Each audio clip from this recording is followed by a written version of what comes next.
The biggest challenge I would say is getting people to believe that this is a well-researched, evidence-based modality and not just some woo-woo magic that we've decided to try.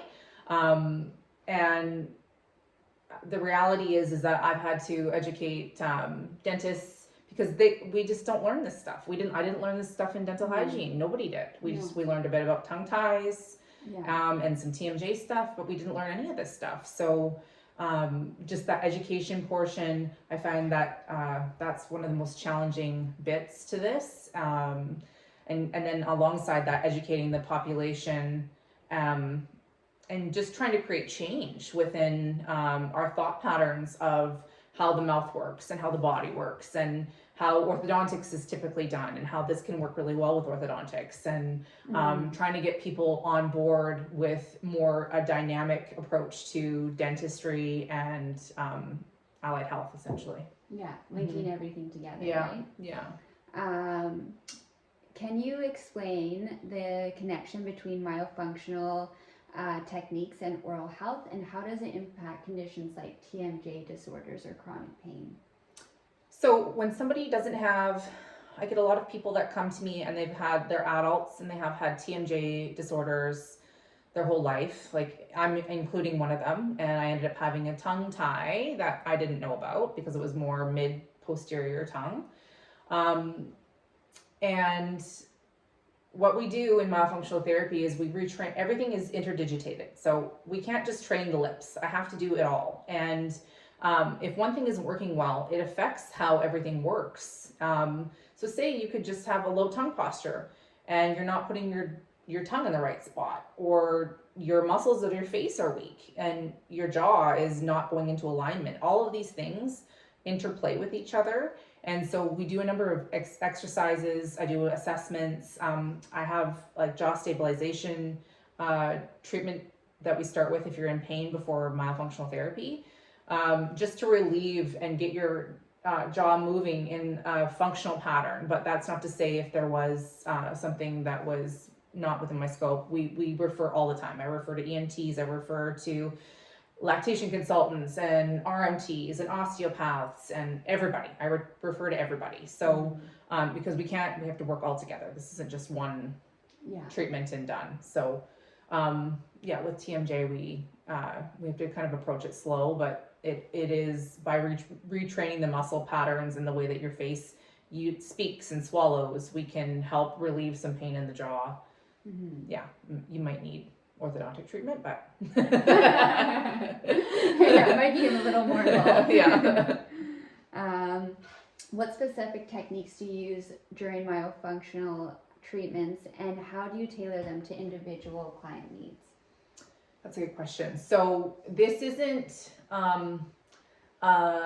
follow the treatment plan modality. We need to, I bring people in, we do a comprehensive assessment, and we're talking like an hour to an hour and a half, which is significantly longer than a medical assessment you may have with a doctor.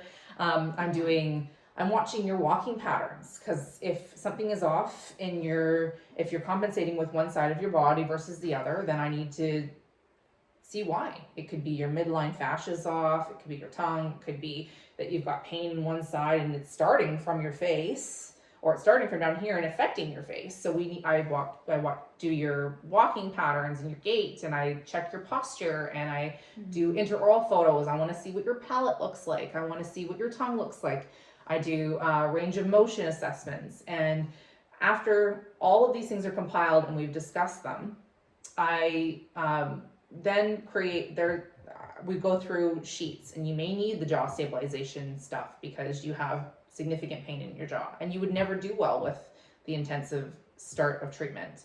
So we have to get you to a point where you're able to start treatment. Some people need other modalities before they're even able to do myofunctional therapy, and I will gladly refer people out if that's necessary.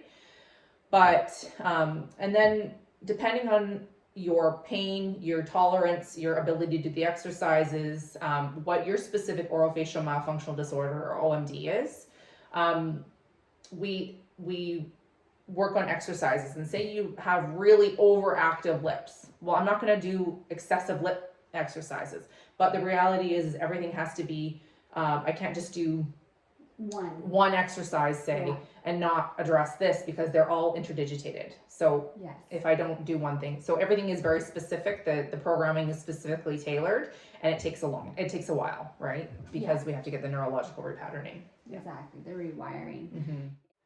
So my biggest advice for any dental hygienist, and this is like I'm considering doing lunch and learns in CE for anybody who's interested, specifically in the Comox Valley or anywhere on Vancouver Island, just because I want us all, like if you're doing an intraoral assessment, I for a hygienist, the biggest things I would look at would be, is there scalloping on the tongue? And no, it's not just from grinding, which we probably thought that it was pressure, and putting pressure against your teeth, but it's also the airway. It's your tongue trying to get out of the airway. It's not necessarily the reasons we thought before. And even myself, I'm guilty of that because we just didn't know, right?